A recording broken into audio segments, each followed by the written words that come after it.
and welcome back to Football Made Simple. When Antoine Griezmann finally arrived at the new camp after numerous windows of Barcelona chasing him, there were great expectations, as well as a few skeptics about the move.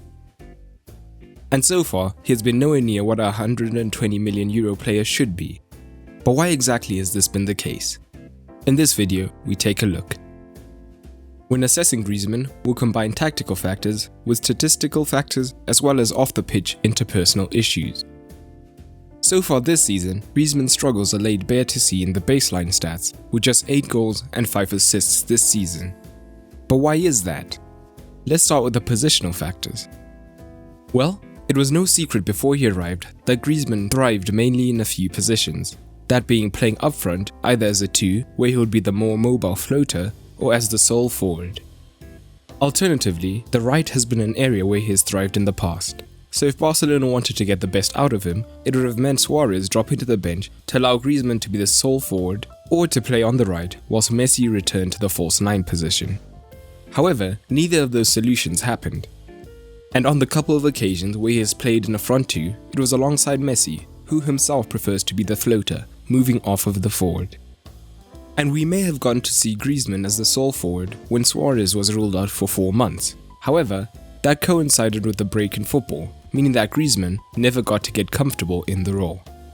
As a result, Griezmann has primarily been stuck out on the left of a 4-3-3, where he often becomes a left midfielder in a 4-4-2 on defense. And yes, his defensive contribution has been outstanding in these zones, being disciplined in returning to his position, but worryingly, he now makes more tackles and pressures in the defensive third, showing that he often operates really far away from the goal.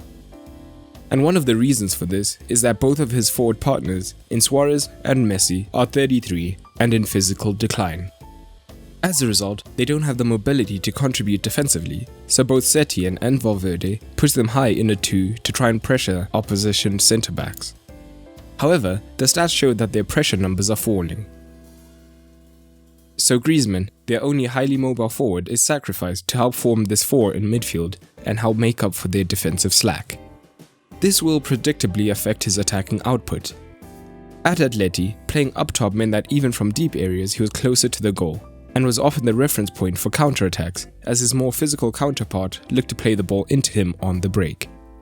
At Barca, he isn't the reference for the break, and having been working hard defensively, it is much harder for him to make up the distance to contribute.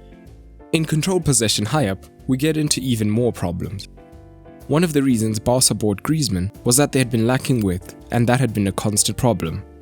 However, Griezmann is naturally left-footed, and if he stayed wide, his influence would be limited primarily to attacking the byline. So instead, he has to drift infield before receiving the ball in order to open up more of the pitch for himself. However, these are the same areas that Messi likes to operate in, and his teammates choose to pick out Messi instead. This is shown as Messi is a pass target 80 times per game compared to Griezmann's 51. So, despite moving to a team where they had 14% more possession than Atleti did last season, he has seen less of the ball.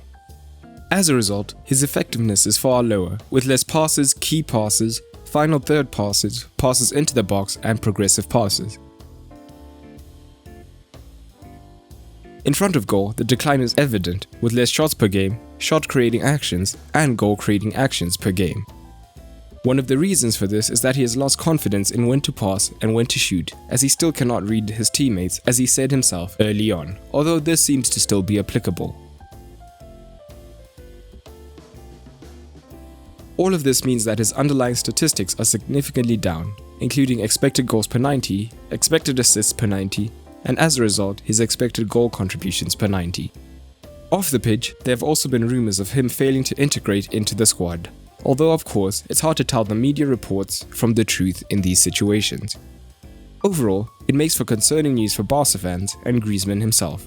To get the best out of him, they'll probably need to move him from the left wing, but it will be interesting to see if Setien has the bravery to drop a big-name player in order to accommodate him. But what do you make of Griezmann at Barcelona so far? Drop it down in the comments below.